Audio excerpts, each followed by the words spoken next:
comecemos mais uma leitura do Silmarillion. Capítulo de hoje, Quenta Silmarillion, parte 2, de Aule e Yavanna. Conta-se que, em seu princípio, os anãos foram criados por Aule na escuridão da Terra-média, pois tão grandemente desejava Aule a vinda dos filhos para ter aprendizes a quem pudesse ensinar seu saber e seus ofícios. E ele não queria esperar o cumprimento dos desígnios de Ilúvatar. E Aule criou os anãos tal como eles ainda o são, porque as formas dos filhos que haviam de vir não estavam claras em sua mente e porque o poder de Melkor ainda estava sobre a terra, e desejava, portanto, que eles fossem fortes e impassíveis, mas temendo que os outros Valar o censurassem por sua obra, ele trabalhou em segredo e criou primeiro os 7 pais dos anãos no salão sob as montanhas na Terra-média.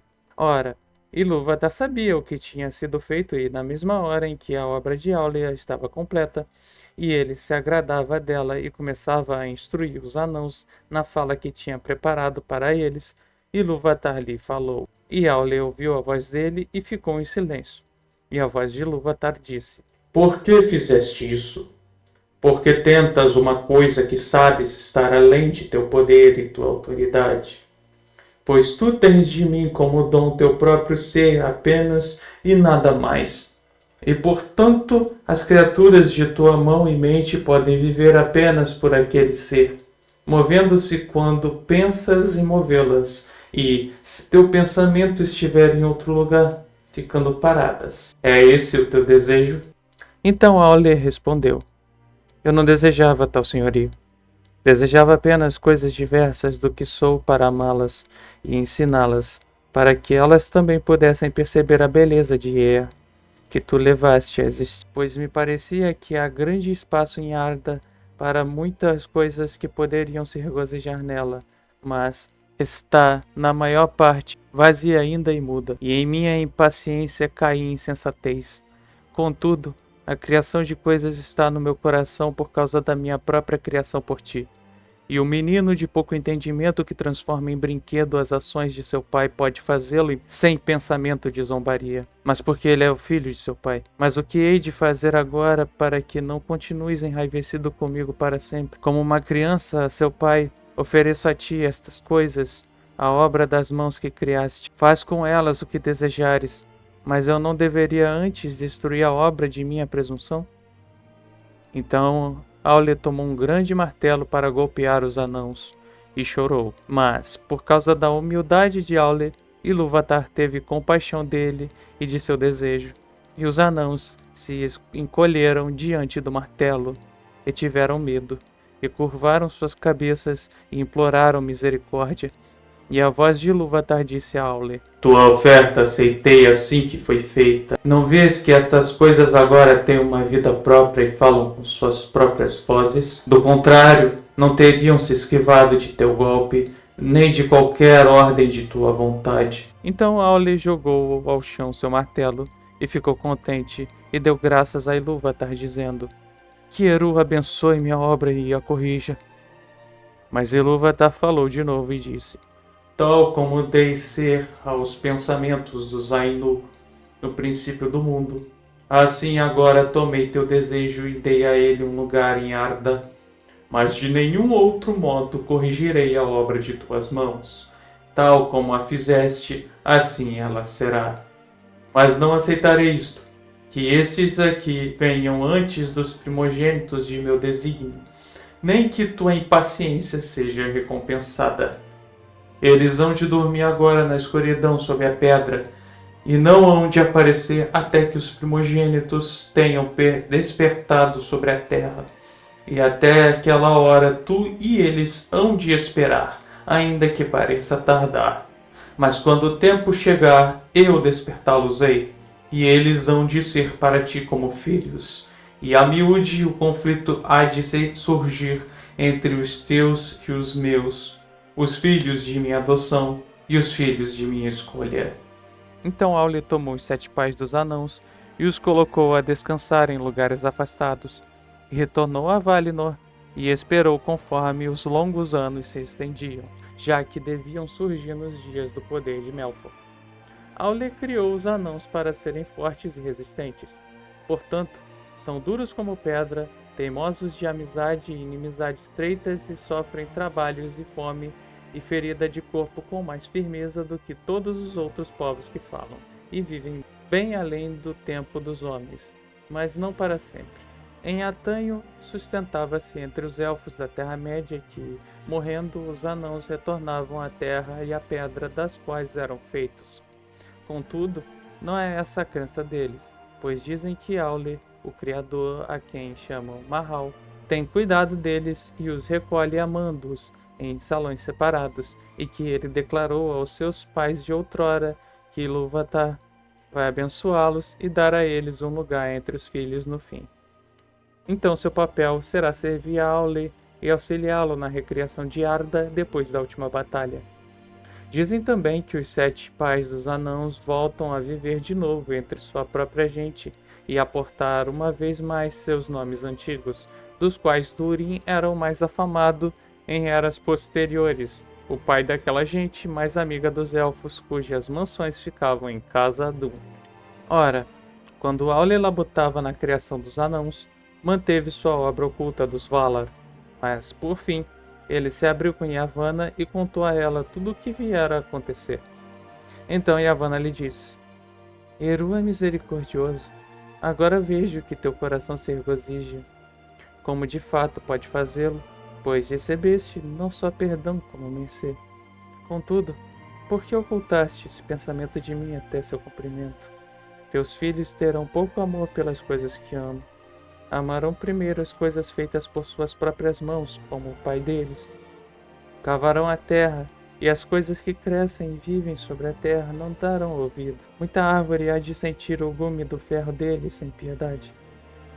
Mas Aule respondeu: Isso também há de ser verdadeiro quando os filhos de Ilúvatar, pois comerão e construirão.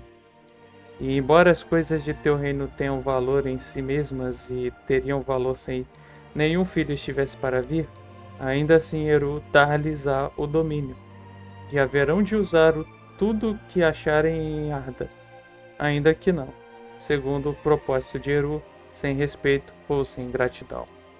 Não, a menos que Melkor escureça seus corações, afirmou Yavanna.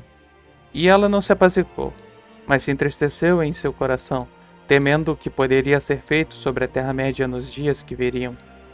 Portanto, apresentou-se diante de Manwë, e não traiu o sigilo de Aule, mas indagou: Rei de Arda, é verdade, como Aule disse a mim, que os filhos, quando vierem, hão de ter domínio sobre todas as coisas de meu labor para fazer com elas o que desejarem?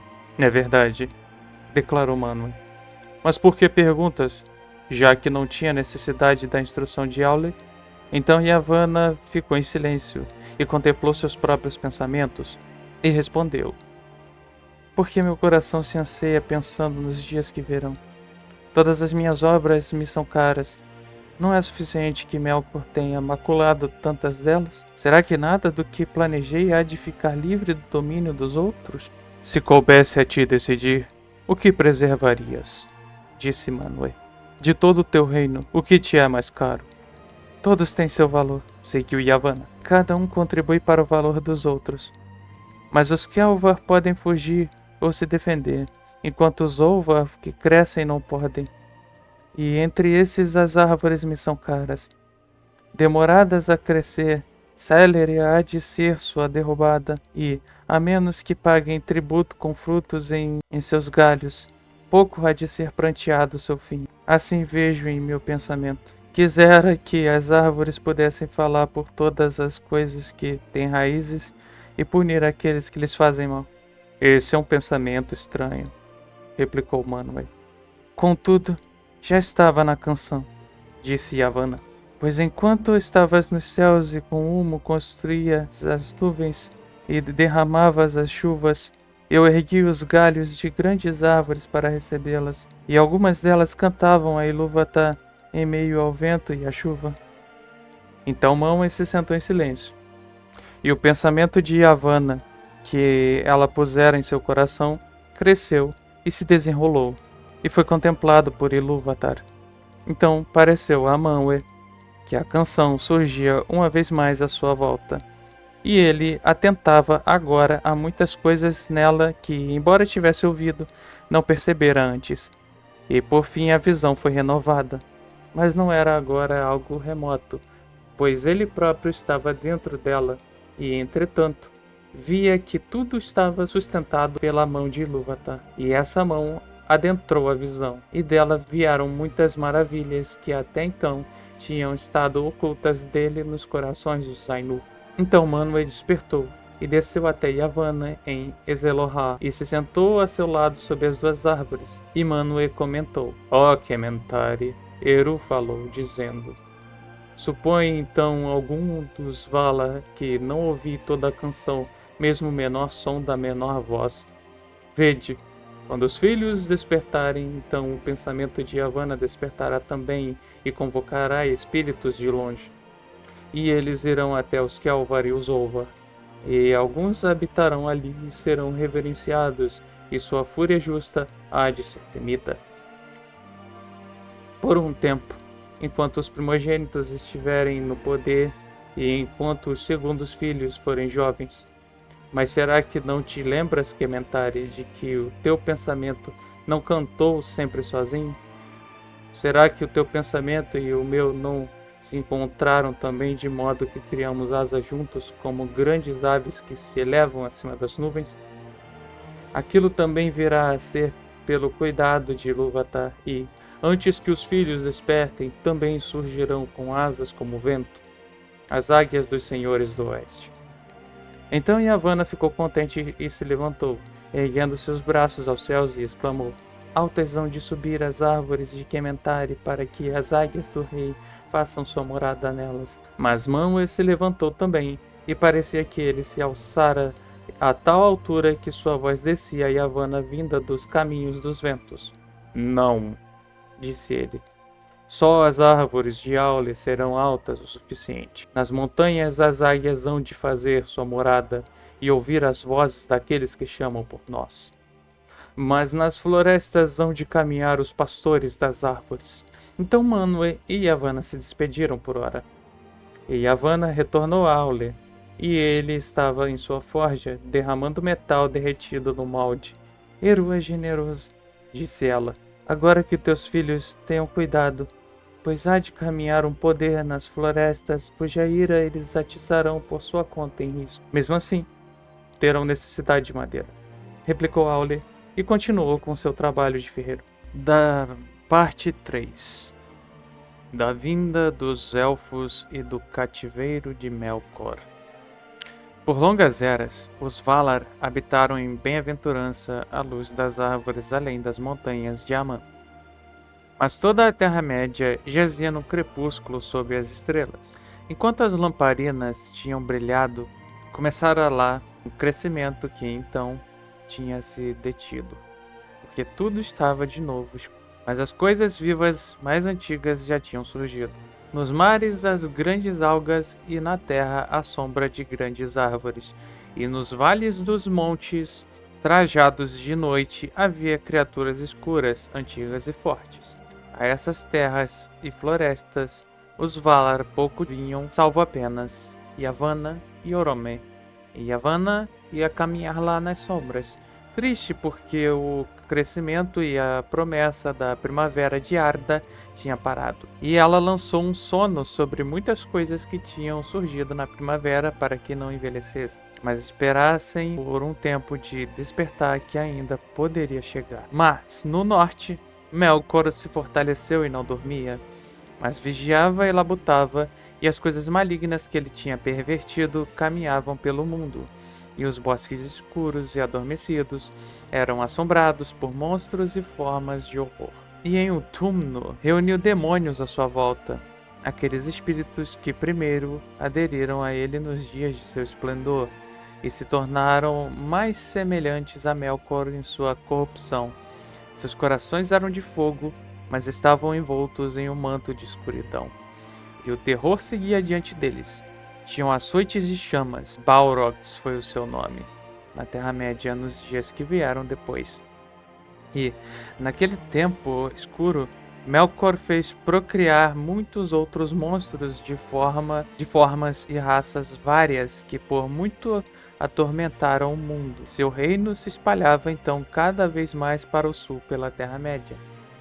E Melkor fez também uma fortaleza e arsenal, não distante da costa noroeste do mar, para resistir a qualquer assalto que pudesse vir de Amon. Aquela praça forte era comandada por Sauron, lugar-tenente de Melkor, e recebeu o nome de Angband. Veio a acontecer que os Valar convocaram um concílio, pois tinham ficado perturbados com as novas que a Yavanna e Orome traziam das terras de fora. E Yavanna falou diante dos Valar, dizendo: Ó vós, poderosos de Arda, a visão de Ilúvatar foi breve e logo se retirou, de modo que talvez não possamos adivinhar em uma contagem estreita de dias a hora designada. Contudo, assegurai-vos disto: a hora se aproxima, e dentro desta era nossa esperança há de ser revelada, e os filhos hão de despertar. Havemos então de deixar as terras da habitação deles desoladas e cheias de mal? Hão de caminhar na escuridão enquanto temos luz? Hão de chamar Melkor de Senhor enquanto Manwë se assenta sobre Taniquetil? E Tulkas gritou: Não! Façamos a guerra rápido. Será que não descansamos da contenda mais que o devido e não está nossa força agora renovada? Haverá um sozinho de nos desafiar para sempre? Mas, a pedido de Manwë, Mandos falou, e ele disse: Nesta era, os filhos de Ilúvatar hão de vir, de fato, mas não vieram ainda. Além do mais, é da sina dos primogênitos que eles hajam de vir na escuridão e olhem primeiro para as estrelas. Grande luz será o sinal de seu desvanecer. Por Varda, eles sempre hão de chamar em sua necessidade. Então Varda saiu do concílio e olhou para longe das alturas de Taniquetil, e contemplou a escuridão da Terra-média debaixo das estrelas inumeráveis, tênues e distantes. Então, ela principiou um grande trabalho, a maior de todas as obras dos Valar desde sua vinda a Arda. Tomou os orvalhos prateados dos tonéis de Telperion e com eles fez novas e mais brilhantes estrelas para a vinda dos primogênitos, donde ela, cujo nome desde as profundezas do tempo e os trabalhos de Ea fora Tintale, a inflamadora, foi chamada depois pelos elfos de Elentari, rainha das estrelas, Carnil e Luinil, Nennar e Lumbar, Alcarique, Elemire. Ela forjou naquele tempo, e muitas outras das estrelas antigas reuniu em grupos, e dispôs como sinais nos céus de Arda, Wilwarin, Telumendil, Soronume, e Anahima e Menelmacar, com seu cinto brilhante, que prenuncia a última batalha que há de acontecer no fim dos dias. E, alto no norte, como um desafio a Melkor, ela dispôs a girar a coroa de 7 estrelas magnas, Valacirca, a foice dos Valar e sinal de julgamento. Conta-se que, assim que Varda terminou seus trabalhos, e esses foram longos, quando Menelmacar caminhou pelo céu pela primeira vez, e o fogo azul de Helluin chamejou nas brumas acima das fronteiras do mundo. Naquela hora, os filhos da terra despertaram os primogênitos de Ilúvatar, à beira do lago iluminado pelas estrelas de Cuivienen, água do despertar. Levantaram-se do sono de Ilúvatar, e, enquanto habitavam ainda em silêncio à beira de Cuivienen, seus olhos contemplaram, antes de todas as coisas, as estrelas do céu. Portanto, amaram sempre a luz das estrelas e reverenciaram Varda Elentari acima de todos os Valar. Nas mudanças do mundo, as formas de terras e de mares foram destroçadas e refeitas. Rios não mantiveram seus cursos, nem montanhas permaneceram firmes, e para Cuivienen não há como retornar. Mas conta-se entre os elfos que o lago ficava longe, no leste da Terra-média, e no rumo norte, e era uma baía no mar interno de Helcar.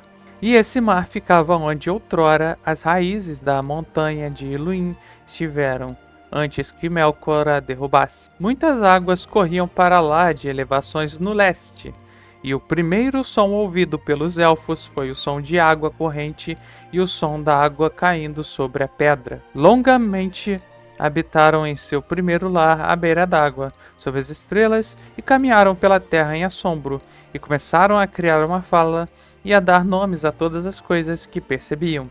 A si mesmos deram o nome de Quendi, significando aqueles que falam com vozes, pois até então não tinham encontrado nenhuma outra coisa viva que falasse ou cantasse. E certa vez aconteceu que Orome cavalgou para o oeste, quando caçava, e virou para o norte nas costas do Helcar, e passou sob as sombras das Orocarni, as montanhas do leste. Então, súbito, Nahar soltou um grande rincho e ficou parado.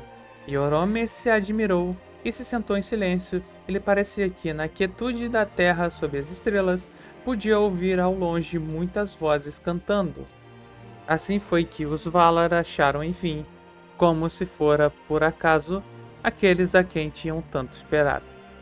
E Orome, contemplando os elfos, encheu-se de assombro, como se eles fossem seres repentinos e maravilhosos e imprevistos, pois assim sempre há de ser com os Valar, pois de fora do mundo, embora todas as coisas possam ser pressagiadas em música ou previstas em imagem de longe, para aqueles que entram em verdade em Ea, cada coisa a seu tempo há de ser encontrada de repente, como algo novo e não pronunciado. No princípio, os filhos mais velhos de Ilúvatar eram fortes e maiores do que se tornaram desde então, mas não mais belos, pois, embora a beleza dos Quendi nos dias de sua juventude estivesse além de toda outra beleza a qual Ilúvatar deu ser, ela não pereceu, mas vive no oeste. Pesar e sabedoria a enriqueceram. E Orome amou os Quendi e lhe deu o nome, na própria língua deles, de Eldar, o povo das estrelas. Mas esse nome foi mais tarde dado apenas àqueles que o seguiram na estrada para o oeste. Contudo, muitos dos Quendi ficaram cheios de temor à sua chegada, e isso foi obra de Melkor, pois com o que descobriram depois, os sábios declaram que Melkor, sempre vigilante, foi o primeiro a ficar ciente do despertar dos Quendi, e enviou sombras e espíritos maus para espioná-los e emboscá-los. Assim veio a se dar, alguns anos antes da vinda de Orome, que se alguns dos elfos se desgarravam muito, sozinhos ou uns poucos juntos, a miúde desapareciam e nunca retornavam. E os Quendi diziam que o caçador os pegara e tinham medo. E, de fato, as mais antigas canções dos elfos, das quais ecos ainda são lembrados no oeste, contam das formas de sombra que caminhavam nos montes acima de Cuivenen, ou passavam de repente por sobre as estrelas, e do cavaleiro escuro em seu cavalo selvagem que perseguia aqueles que vagavam para pegá-los e devorá-los. Ora, Melkor odiava e temia grandemente as cavalgadas de Orome, e ele ou mandou de fato seus serviçais sombrios como cavaleiros, ou lançou adiante sussurros mentirosos com o propósito de que os Quendi fugissem de Orome se quiçá o encontrasse. Assim foi que, quando Nahar inchou e Orome de fato chegou em meio a eles, alguns dos Quendi se esconderam e alguns fugiram e se perderam. Mas aqueles que tiveram coragem e perceberam rapidamente que o grande cavaleiro não era nenhuma forma vinda da escuridão, pois a luz de Amã estava em seu rosto, e todos os mais nobres dos elfos eram atraídos a ela.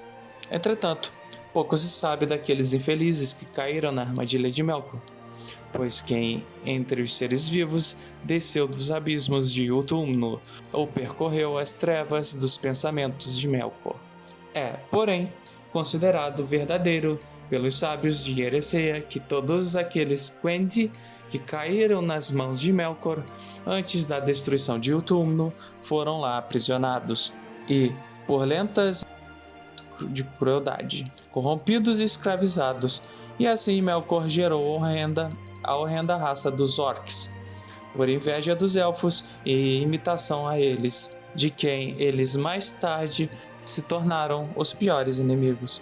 pois os orcs tinham vida e se multiplicavam da mesma forma que os filhos de Ilúvatar. E nada que tivessem vida própria, nem aparência de vida, Melkor jamais poderia criar desde sua rebelião no Ainur Lindale, antes do início. Assim dizem os sábios. E, no fundo de seus corações negros, os orcs odiavam o Senhor a quem serviam por medo. Criador apenas de sua desgraça. Esse pode ter sido o ato mais abjeto de Melkor, e o mais odioso aos olhos de Ilúvatar.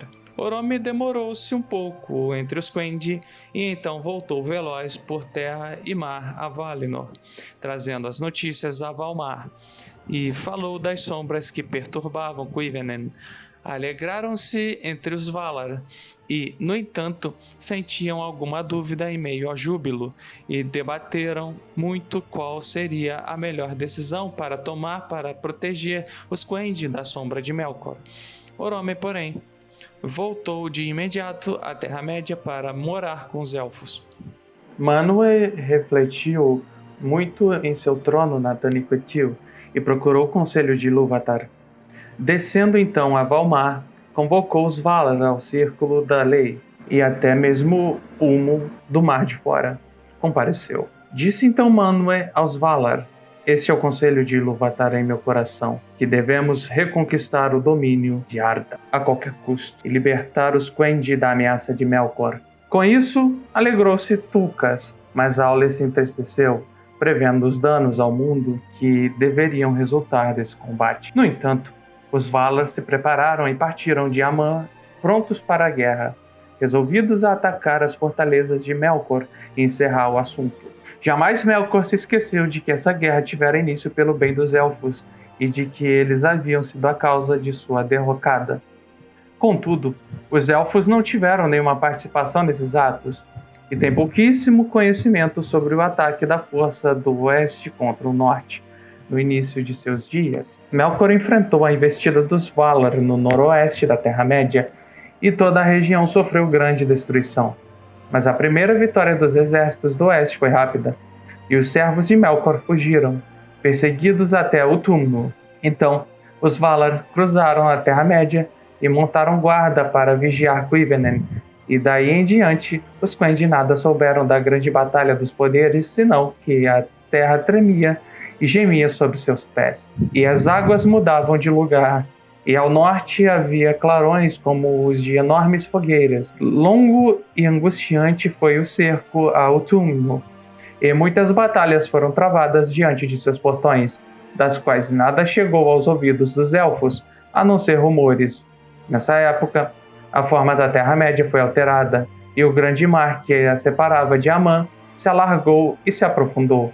Ele também avançou costa dentro e formou um golfo profundo mais ao sul. Muitas baias menores foram abertas entre o Grande Golfo e Helcaraxi, no extremo norte, onde a Terra-média e Aman se aproximavam. Dessas, a baía de Baiar era a principal, e nela desembocava o caudaloso rio Sirion, que descia das regiões elevadas recém-erguidas ao norte, Dorthonion, e as montanhas ao redor de Hithlum. As terras ao extremo norte tornaram-se ainda mais desoladas nesse período, pois lá Utumno havia sido escavada a enorme profundidade e subterrâneos estavam cheios de fogos e de grandes contingentes de servos de Melkor. Finalmente, porém, os portões de Utumno foram arrombados e seus salões destelhados, e Melkor foi refugiar-se no canto mais profundo. Tulkas apresentou-se então para defender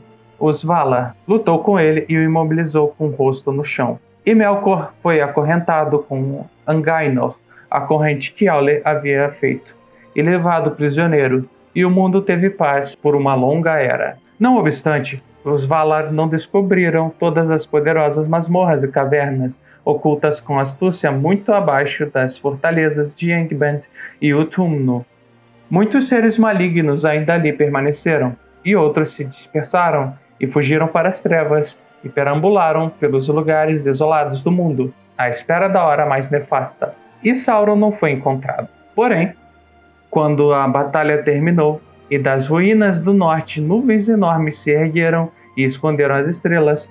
Os Valar conduziram Melkor até Valinor, com pés e mãos atados e vendas nos olhos, e ele foi levado ao Círculo da Lei. Ali prostrou-se aos pés de Manwë e implorou perdão, mas sua súplica foi negada, e ele foi levado à prisão na Fortaleza de Mandos, de onde ninguém consegue escapar, nem Vala, nem elfo, nem homem mortal. Vastas e fortes são essas construções, e elas foram erguidas a oeste da terra de Aman.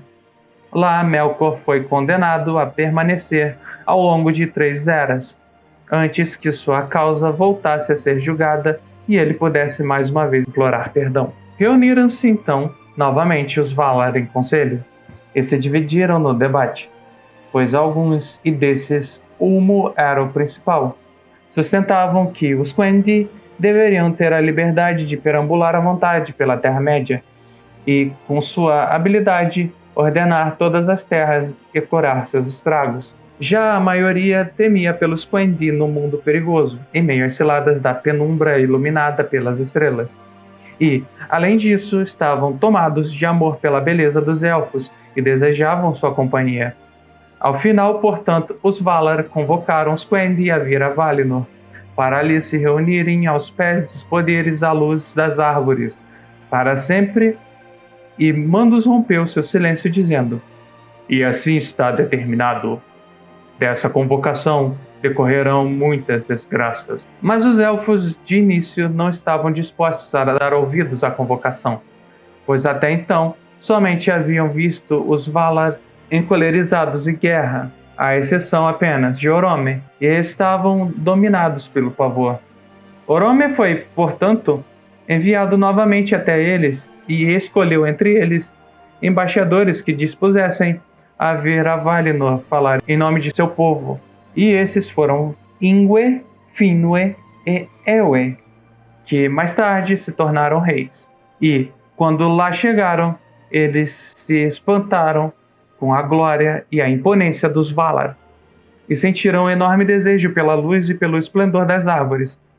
E então Orome os levou de volta a Cuivennen, e eles falaram a seu povo, aconselhando-os a obedecer à convocação dos Valar e a se transferir para o oeste. Foi então que ocorreu a primeira cisão dos elfos, pois os familiares de Ingwe e a maior parte dos familiares de Finwë e Eowê foram influenciados pelas palavras de seus senhores e se dispuseram a partir e acompanhar Orome. E esses ficaram conhecidos para sempre como os Eldar, nome que Orome deu aos elfos no início em sua própria língua. Muitos, porém, desrespeitaram a convocação, preferindo a luz das estrelas e a amplidão da Terra-média ao rumor das árvores, e esses são os Avari, os relutantes. E nessa época eles se separaram dos Eldar e só voltaram a se encontrar passadas muitas eras. Os Eldar prepararam então uma enorme marcha partindo de sua primeira morada no leste e se organizaram em 3 grandes grupos. O menor e primeiro a iniciar a viagem era liderado por Ingwe, o Senhor Supremo de todos os Elfos. Ele entrou em Valinor e está sentado aos pés dos poderes, e todos os Elfos reverenciam seu nome. Jamais, porém, retornou nem voltou a lançar seu olhar sobre a Terra-média. Os Vanyar eram seu povo. São os belos Elfos, amados por Manwë e Varda, e entre os homens poucos falaram com eles em seguida. Vinham os Noldor, um nome de sabedoria, o povo de Finwë. São os Elfos profundos, amigos de Aule, e eles são celebrados em música por terem lutado e trabalhado penosamente e por muito tempo nas antigas terras do norte. O grupo maior vinha no final, e eles são chamados de Teleri, pois se demoraram no caminho e não estavam totalmente decididos a passar da penumbra para a luz de Valinor. Demonstravam enorme encantamento pela água, e aqueles que chegaram finalmente ao litoral do oeste ficaram apaixonados pelo mar. Passaram a ser, na terra de Aman, os Elfos do Mar, os Falmaria. pois criavam música ao lado das ondas da arrebentação. 2 senhores tinham eles, pois eram muito numerosos. Ewe-Singolô, que significa manto cinzento, e Owe, seu irmão. Foram esses os 3 clãs de Eudalie, que, tendo passado para o extremo oeste na época das árvores, são chamados de Calaquendi, Elfos da Luz. Mas houveram os outros Eldar que, de fato, partiram na marcha para o oeste, mas se perderam no longo trajeto, se desviaram ou ainda permaneceram nas costas da Terra-média. E esses eram, em sua maioria, do clã dos Teleri, como será relatado a partir daqui. Eles moravam à beira-mar, ou perambulavam pelos bosques e montanhas do mundo, mas seus corações estavam sempre voltados para o oeste. A esses elfos, os Calaquendi chamam de Umaniar, já que nunca chegaram à terra de Amã e ao reino abençoado.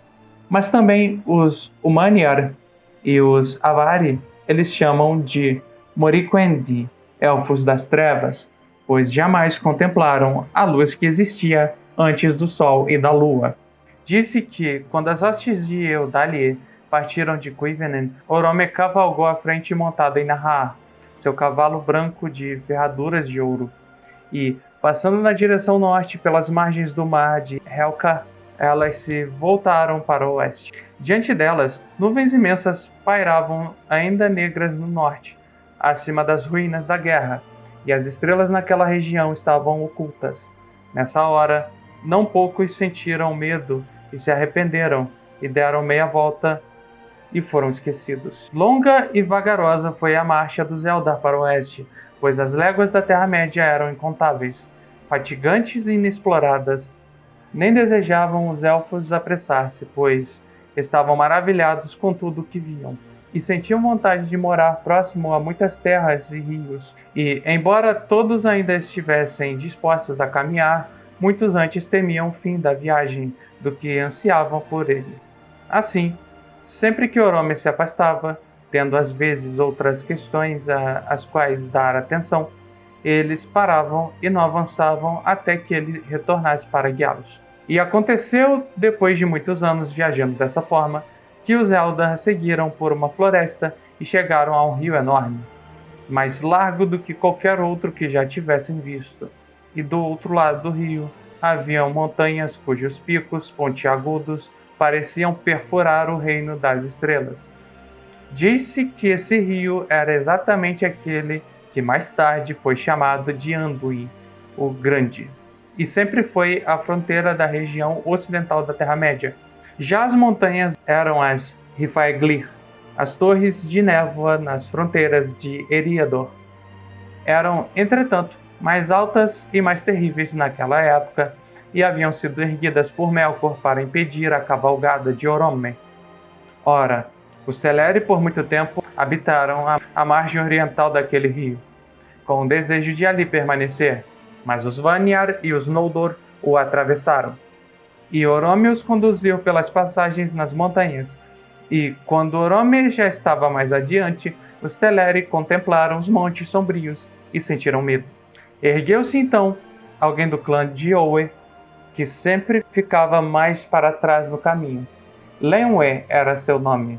Ele renegou a marcha para o oeste e levou consigo um grupo numeroso, na direção sul, descendo pelo grande rio, e esses desapareceram do conhecimento de seus parentes, só retomando depois de muitos anos. Eram os Nandor, e se tornaram um povo isolado, diferente dos familiares, a não ser por amar a água e quase sempre habitar as proximidades de cachoeiras e cursos d'água. Sabiam mais sobre seres vivos, árvores e plantas, aves e bichos, do que quaisquer outros elfos. Em anos posteriores, Denethor, filho de Lenwe, voltou-se afinal para o oeste, e conduziu parte daquele povo através das montanhas para entrar em Beleriand, antes do surgimento da lua.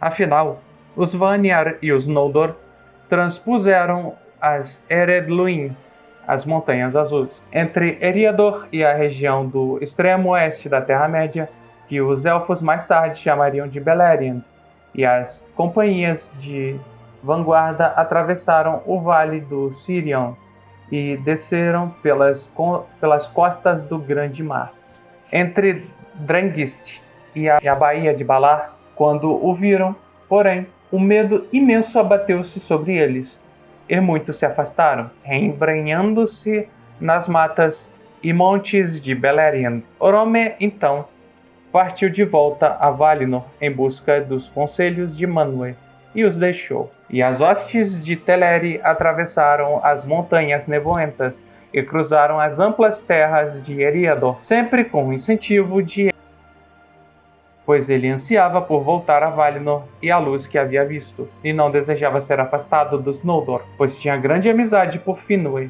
seu senhor. Assim, depois de muitos anos, os Teleri, afinal, também passaram pelas Ered Luin, entrando nas regiões mais orientais de Beleriand. Ali pararam, ficando algum tempo do outro lado do rio Gelion.